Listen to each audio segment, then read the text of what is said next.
হে রুদ্র, তোমার বন্দনা করি।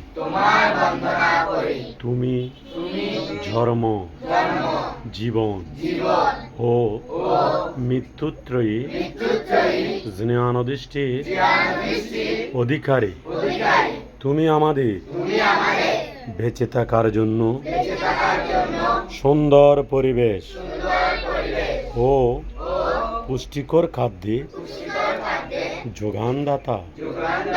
তুমি আমাদের সকল ভয়ঙ্কর রোগ ব্যাধি, মহামারী, মহাসংকট, মহাবিপদ থেকে রক্ষা করো।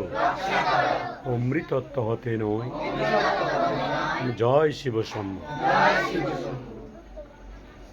যিনি ত্রিলোক স্রষ্টা অর্থাৎ সমস্ত বিশ্বজগতের প্রসবিতা, সেই সচ্চিদানন্দঘন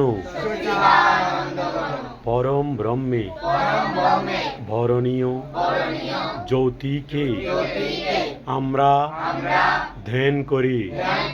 তিনি আমাদের মন ও বুদ্ধিকে শুভ কার্যে প্রেরণা দান করুক।